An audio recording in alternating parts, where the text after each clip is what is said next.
ماہی کی نظروں میں شکایتوں کے علاوہ گہرا دکھ اور ملال تھا، اور ساتھ ہی سرد پن بھی، جسے حشام جبیل بخوبی سمجھ گیا تھا۔ میں کم ظرف نہیں ہوں ماہین، حشام جبیل کی نگاہیں بول رہی تھیں، جنہیں ماہین ہمدان بخوبی سن سکتی تھی۔ ماہی کا دل تڑپا تھا۔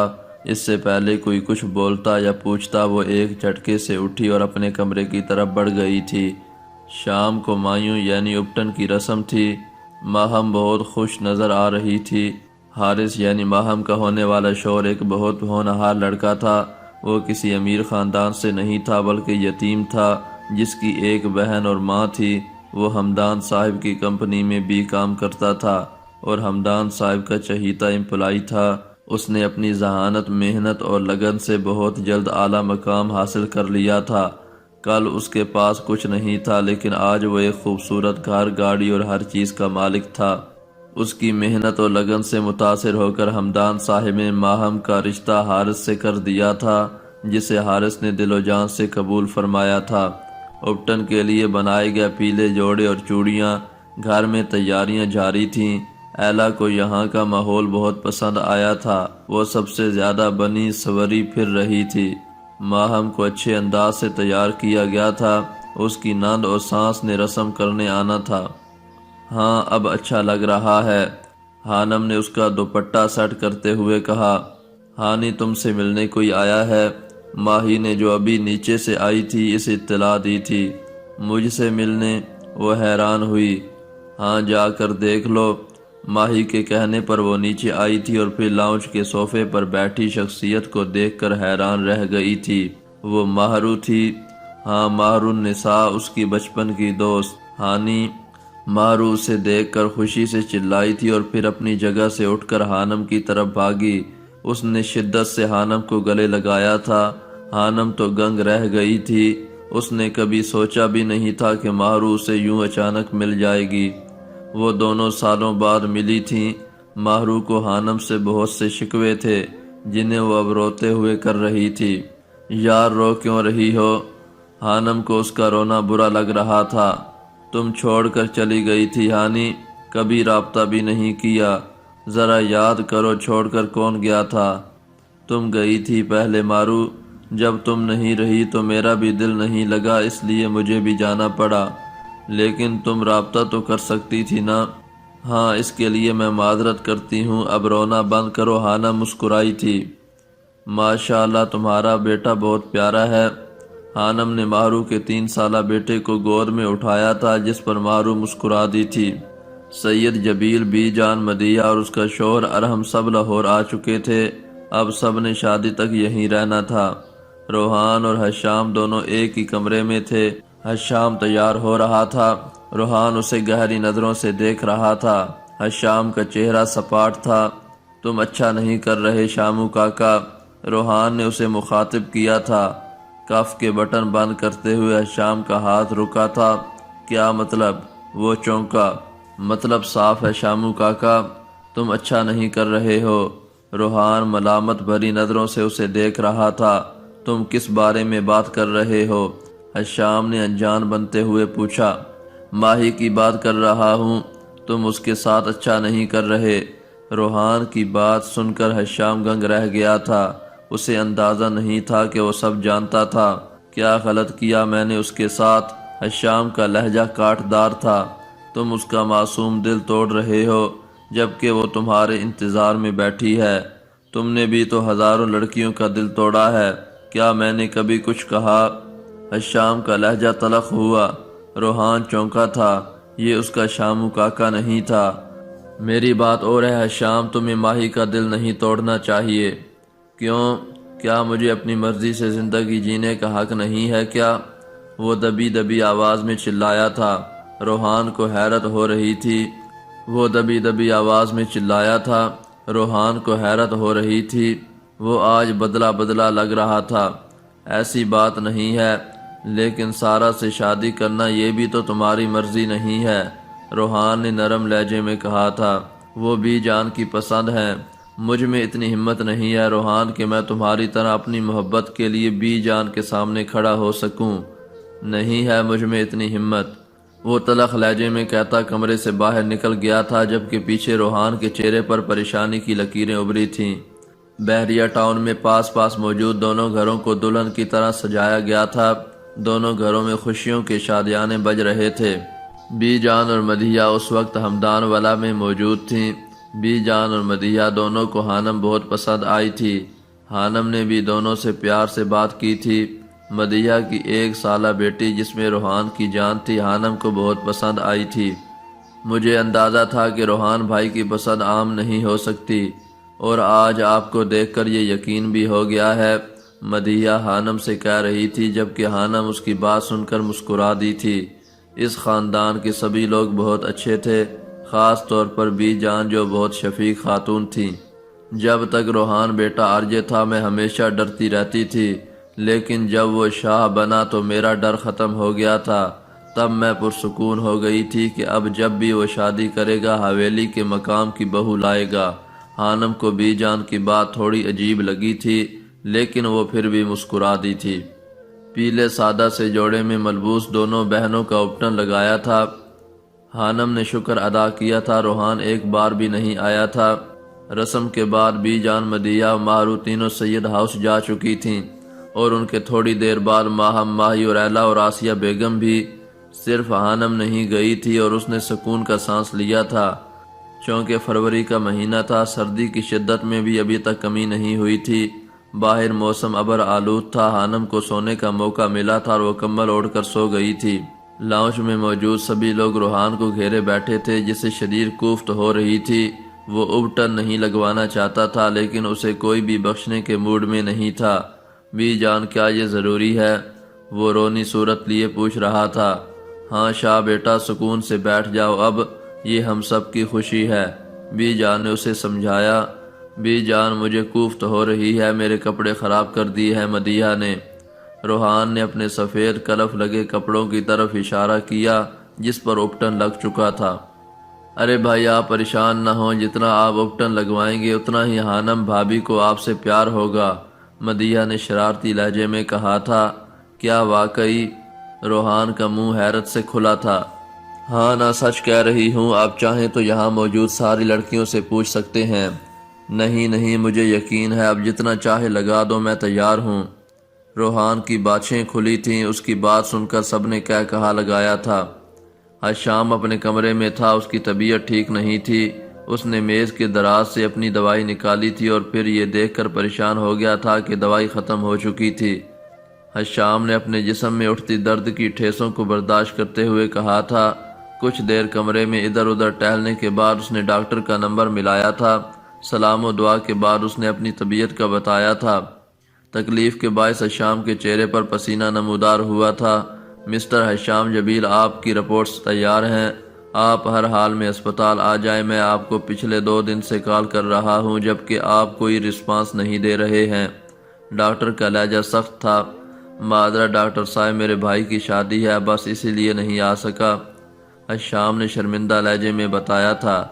چلیں ٹھیک ہے، آپ کل صبح بلکہ ہو سکے تو ابھی ہسپتال پہنچ جائیں۔ ڈاکٹر صاحب اسے تلقین کرتے ہوئے فون بند کر چکے تھے، جبکہ حشام ٹھنڈی آہ بھر کر رہ گیا تھا۔ اس کے چہرے پر کرب کے سائے واضح تھے۔ اگلے دن ڈاکٹر باسط اور مقدس آپی اپنے بچوں سمیت سید ہاؤس میں پہنچ چکے تھے۔ ایسا ممکن نہیں تھا کہ روحان کی زندگی کی سب سے بڑی خوشی میں وہ دونوں شامل نہ ہوتے۔ زندگی کی نئی شروعات کرنے جا رہے ہو، برخوردار خدا تمہیں ہزاروں خوشیوں سے نوازے، ڈاکٹر باسط نے اسے دل سے دعا دی تھی۔ روحان کی خوشی کا کوئی ٹھکانہ نہیں تھا۔ اسے تو اس بات پر یقین کرنا مشکل ہو رہا تھا کہ خانم رخصتی کے لیے مان گئی تھی، لیکن پچھلے 2 دنوں سے اس کا خانم سے سامنا نہیں ہوا تھا۔ وہ اس سے مل کر پوچھنا چاہتا تھا کہ وہ خوش تھی یا نہیں، لیکن موقع نہیں مل پا رہا تھا۔ وہ خانم سے ملنے کی ترکیب سوچ ہی رہا تھا جب سید جبیل اس کے کمرے میں داخل ہوئے۔ ڈیڈ آپ؟ وہ حیران ہوا تھا۔ مجھے بلا لیا ہوتا، میں آ جاتا۔ سفید کلف لگے سوٹ پہنے، کندھوں پر چادر پھیلائے سید جبیل کی شخصیت اور روب ہی الگ ہوتا تھا۔ روحان نے ہمیشہ انہیں ایسے ہی کپڑوں میں دیکھا تھا جو ان کی شخصیت پر خوب جچتے تھے۔ کاش آج عائشہ زندہ ہوتی، وہ اپنی آنکھوں سے تمہاری اس خوشی کو دیکھتی۔ سید جبیل کی آواز بھرا گئی تھی۔ انہیں اس موقع پر وہ بہت یاد آئی تھی۔ ڈیڈ آپ پریشان نہ ہوں، روحان جبیل نے انہیں تسلی دی تھی۔ یہ الگ بات تھی جب سے وہ آرجے سے روحان جبیل بنا تھا اسے اپنی ماں شدت سے یاد آتی تھی۔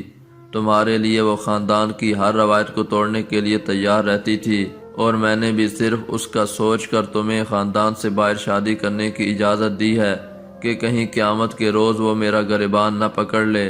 وہ حقیقت بیان کر رہے تھے۔ میں چاہتا ہوں کہ تم ایک خوشگوار زندگی جیو، سید جبیل نے اسے کندھوں سے پکڑ کر کہا تھا۔ شکریہ ڈیڈ۔ روحان مسکرا کر ان کے گلے لگ گیا تھا۔ باہر رم جھم برستی بارش میں اندر دونوں کے دل بھیگ گئے تھے۔ مہندی کی رسم جاری تھی۔ ماہم اور حانم دونوں سجی سنورین بیٹھی تھیں۔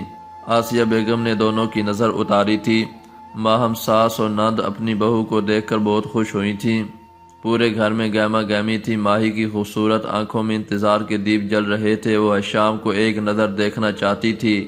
وہ کل سے نہیں آیا تھا۔ اس کی بےتاب نظریں بار بار دروازے کی طرف اٹھ رہی تھیں، لیکن نہ اسے آنا تھا اور نہ ہی وہ آیا تھا۔ ماہی دل محسوس کر رہ گئی تھی۔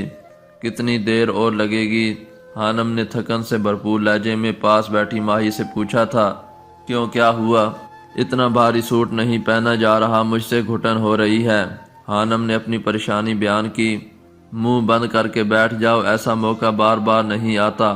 ماہم کو دیکھو کتنے مزے سے بیٹھی ہے اور کتنی خوش نظر آ رہی ہے، جبکہ تم سارا دن سوتی ہو اور پھر بھی تھکن۔ ماہی نے اسے گھورتے ہوئے کہا تھا، جس پر حانم خاموش ہو کر بیٹھ گئی تھی۔ رات کے 1 بجے کا وقت تھا۔ حانم سنگھار میز کے سامنے بیٹھی اپنا زیور اتار رہی تھی۔ کمرے میں مدھم روشنی تھی۔ اس کا بھاری بھرکم دوپٹہ بیڈ پر پڑا تھا۔ وہ پوری توجہ سے چوڑیاں اتار رہی تھی جب کمرے میں کسی کے موجودگی کے احساس سے چونکی۔ حانم نے گردن موڑ کر دروازے کی طرف دیکھا تو دھک سے رہ گئی تھی۔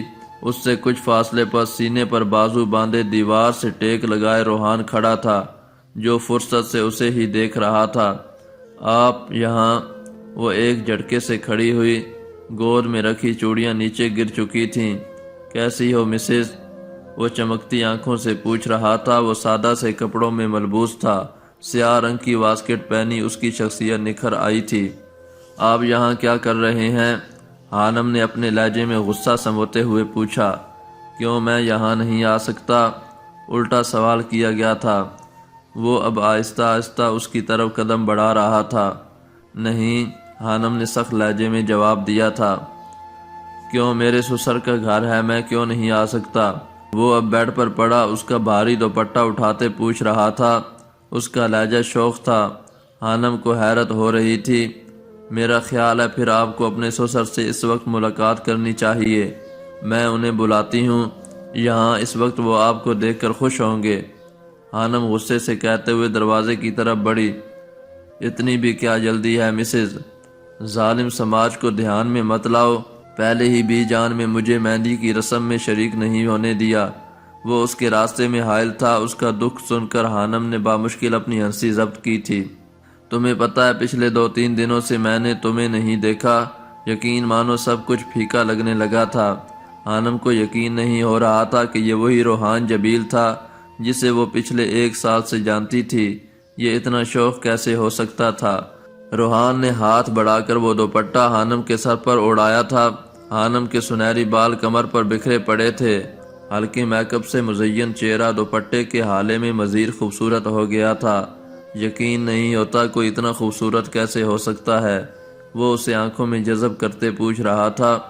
ایسا لگ رہا ہے جیسے ہزاروں چراغ جل اٹھے ہوں۔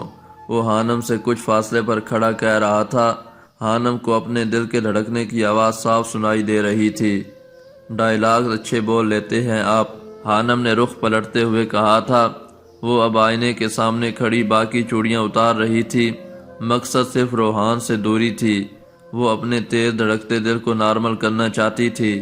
تمہیں میری باتیں ڈائیلاگز لگتی ہیں؟ روحان کو صدمہ ہوا۔ جی بالکل، حانم نے نظریں جھکائے کہا تھا۔ مجھے لگا شاید تم بھی ملنا چاہتی ہو، میں اسی لیے آ گیا۔ وہ لہجے میں بیچارگی سموتے کہہ رہا تھا۔ خوش فہمیاں بہت ہیں آپ کو، حانم نے طنز کیا۔ کسی نے 1 سال تک محبت کی ہے مجھ سے، خوش فہمیاں تو ہوں گی نا۔ اب اگر تم بھول گئی ہو یا نہ مانو تو میں کیا کر سکتا ہوں؟ خانم کے جھمکے اتارتے ہاتھ ایک پل کو ساکت ہوئے۔ تب میں غلط فہمی میں مبتلا تھی۔ مجھے نہیں پتا تھا کہ میں جس شخص کو چاہنے کی حماقت کر رہی ہوں وہ چہرے سے ایسا ہوگا۔ خانم نے سچ کہا تھا۔ میری بد نصیبی کہ میرا چہرہ عارضے سے ملتا ہے۔ میں تو چہرہ بدل کر تمہارے سامنے آیا تھا، در حقیقت جلے ہوئے چہرے کے ساتھ، لیکن اللہ توبہ تم نے تب بھی مجھے قبول نہیں کیا۔ کیا مطلب؟ اس کی بات سن کر خانم کو جھٹکا لگا تھا۔ اس نے رخ موڑ کر روحان کو دیکھا تھا جو اس کے بیڈ پر آرام سے بیٹھا تھا اور نظریں خانم پر جمی تھیں۔ مجھے لگا تھا کہ اینجل ایک نرم دل لڑکی ہوگی، لیکن اس سے ملنے کے بعد پتہ چلا کہ وہ تو ڈائن ہے۔ روحان نے مسکراہٹ ضبط کرتے ہوئے بتایا۔ خانم کرنٹ کھا کر اچھلی تھی۔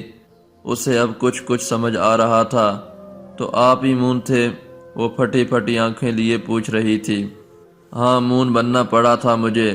روحان نے بیڈ کے ساتھ میز پر رکھی پلیٹ سے سیب اٹھایا تھا اور اب وہ مزے سے کھا رہا تھا، جبکہ خانم حیرت زدہ سی اسے دیکھ رہی تھی۔ اسے شاک دے کر وہ کتنا پرسکون تھا۔ مجھے سمجھ نہیں آتا کہ آپ کون ہیں، RJ مون یا پھر روحان جبیل؟ اس کی بات سن کر وہ اپنی جگہ سے اٹھا تھا۔ سیب کو واپس پلیٹ میں رکھنے کے بعد وہ ایک بار پھر اس کے سامنے کھڑا تھا۔ آنکھوں میں خانم کے لیے جذبات مچل رہے تھے، جبکہ چہرے پر سنجیدگی چھائی تھی۔ میں ہانی کے لیے RJ، اینجل کے لیے مون، جبکہ خانم کے لیے روحان جبیل ہوں۔ تم زندگی کے سارے پہروں میں جتنے بھی روپ بدلو گی، ہر پہر میں ایک نئے روپ میں مجھے اپنے ساتھ پاؤ گی۔ روحان نے خانم کا ہاتھ تھامتے ہوئے کہا تھا۔ تم چاہے 7 براعظموں کی سیر کو جاؤ یا 7 سمندروں کی، تم چاہے 7ویں آسمان کو چھو کر آؤ یا سمندر کی گہرائی سے سیپ نکالنے جاؤ، تم مجھے ہر جگہ پر اپنے ساتھ پاؤ گی۔ میں نے زندگی کے بہت سے پہر تمہارے بنا گزارے ہیں۔ میں اب تمہارے ساتھ جینا چاہتا ہوں۔ تم میرا ہر قدم پر ساتھ نبھاؤ گی تو میں ہر مشکل کا مقابلہ کروں گا، میں ہر طوفان سے ٹکرا جاؤں گا۔ کیا تم مجھے اپنے ساتھ دیکھنا چاہتی ہو؟ کیا تم میرا ساتھ نبھاؤ گی؟ وہ دل سوز آواز میں سحر پھونک رہا تھا۔ خانم نے اس کے پھونکے گئے سحر میں اپنے وجود کو گم ہوتے محسوس کیا تھا۔ کتنے ہی پل خاموشی کی نظر ہوئے تھے۔ بولو خانم، میری طاقت بن کر میرا ساتھ نبھاؤ گی؟ اس کی آواز سن کر خانم جیسے ہوش میں آئی تھی۔ ایک جھٹکے سے اپنا ہاتھ کھینچا تھا۔ وہ سٹپٹا گئی تھی۔ اس نے روحان کا یہ روپ آج دیکھا تھا۔ اسے سمجھ نہیں آ رہی تھی کہ اس کے کتنے روپ تھے۔ آپ کو اب جانا چاہیے، مجھے سونا ہے۔ شدید نیند آئی ہے اور اگر کسی نے آپ کو یہاں دیکھ لیا تو؟ کوئی نہیں دیکھتا خانم، بس تم میرے سوال کا جواب دو۔ روحان نے اس کی بات کاٹی۔ ماہی آ جائے گی، کہا نہ آپ جائیں یہاں سے، کہا نہ نہیں آئے گی۔ وہ جانتی ہے میں ایسے موقعوں پر تمہیں دیکھنے ضرور آتا ہوں۔ وہ ایک بار پھر اسے چونکا گیا تھا۔ کیا مطلب آپ کا؟ خانم ٹھٹکی۔ مطلب وہ جانتی ہے کہ جب میں نکاح والے دن تمہیں دیکھنے آ سکتا ہوں تو آج کیوں نہیں؟ یہ دیا تھا ایک اور شاک روحان جبیل نے خانم کو۔ وہ بے بسی سے اپنے سامنے کھڑی اس شخصیت کو دیکھ رہی تھی جو رشتے میں اس کا شوہر تھا، لیکن خانم کا اس وقت دل کر رہا تھا کہ کوئی چیز مار کر اس کا سر پھاڑ دے۔ اگر وہ ایسے ہی شاک دیتا رہا تو یقیناً کچھ دنوں تک وہ پاگل ہو سکتی تھی۔ خانم نے خاموشی سے الماری سے اپنے کپڑے نکالے اور ڈریسنگ روم کی طرف بڑھ گئی۔ جواب تو دیتی جاؤ، وہ احتجاجاً چلایا۔ اگر آپ میرے باہر نکلنے سے پہلے یہاں سے نہیں گئے تو سچی میں، خانم نے اپنا غصہ ضبط کرتے ہوئے کہا تھا۔ میں جانتا ہوں تم سر پھاڑ دو گی۔ روحان نے اس کی بات پوری کی۔ آپ کو تو میں بعد میں پوچھوں گی، خانم نے دانت پیستے ہوئے کہا تھا اور ٹھا کی آواز سے دروازہ بند کیا۔ پیچھے روحان کا کہا گونجا تھا جیسے وہ کب سے ضبط کیے ہوئے تھا۔ وہ روح تک سرشار ہو گیا تھا۔ اس کا رواں خدا کا شکر گزار تھا جس نے اسے اس کی محبت سے نوازا تھا۔ دونوں باراتیں آ چکی تھیں، ہر طرف گہما گہمی تھی۔ دونوں دلہے بہت وجیح لگ رہے تھے۔ مہرون رنگ کی شیروانی پہنے روحان بہت خوش نظر آ رہا تھا۔ شام کی نظریں کسی کو ڈھونڈ رہی تھیں۔ کچھ دیر ڈھونڈنے کے بعد اسے ماہی نظر آ گئی تھی۔ وہ ایلا کے ساتھ تھی۔ اسے ماہی سے ضروری بات کرنی تھی۔ وہ ماہی کی جانب بڑھا۔ مجھے آپ سے ضروری بات کرنی ہے، شام نے ماہی سے کہا تو وہ حیران ہوئی۔ میں ابھی آتی ہوں، ایلا نے وہاں سے کھسکنا ضروری سمجھا۔ جی بولیں۔ وہ سنجیدہ لہجے میں بولی تھی، 2 دنوں سے وہ اس دشمن جان کو دیکھنے کی دعائیں مانگ رہی تھی، اور آج جب وہ سامنے آیا تو نظروں نے دیکھنے سے انکار کر دیا تھا، پلکیں جھک گئی تھیں۔ کیسی ہیں آپ؟ وہ پوچھ رہا تھا۔ ماہی نے چونک کر اسے دیکھا جو دن بدن کمزور ہوتا جا رہا تھا۔ اتنے سالوں بعد آج ماہی کی طبیعت کا خیال آیا تھا۔ ایک پھانس سی ماہی کے گلے میں اٹک گئی تھی، آنکھوں میں نمی ابری، جسے دیکھ کر ہشام نظریں چرا گیا تھا۔ تم کو میں پاگل لگتی ہوں، جی چاہے تو پیار جتاؤ، جی چاہے تو ہاتھ چھڑا کر گم ہو جاؤ، دل چاہے تو مجھ سے میرے بارے میں پوچھو، کیسی ہوں، کیسا دن گزرا، کیا کھایا، کیسا دن گزرا، اور دل چاہے تو مرتی بھی رہوں، تب بھی خاموشی اوڑے، تم میرے ہونے کو نہ ہونا کر ڈالو۔ تم کو میں پاگل لگتی ہوں، مجھ پر لازم ہے ہر پل میں تم کو سوچوں، جو لکھوں بس تم پر لکھوں، جو بھی بات کروں اس میں ہو ذکر تمہارا، جو بھی خواب بنوں اس خواب کے راجا ہو تم، اور تم جب دل چاہے بیگانے ہو جاؤ، کون ہوں کیا ہوں اس سے انجانے ہو جاؤ، میرے سب جذبوں کو کھیل تماشا کہہ دو، جو دل میں آتا ہے مجھ کو ویسا کہہ دو، اور یہ چاہو میں پھر بھی دل کے مندر میں تمہیں سجاؤں، اپنی ہر ایک سانس تمہارے نام لگاؤں، تم کو پانے کی خواہش میں خود کو کھو دوں، جب تم بولو ہنس دوں، جب تم بولو رو دوں، تم کو میں پاگل لگتی ہوں، سچ پوچھو تو جھوٹ نہیں، میں ایسی ہی ہوں، تم کو جیسی لگتی ہوں میں ویسی ہی ہوں، تم کو پاگل میں لگتی ہوں، تمہارے لیے پاگل ہوں۔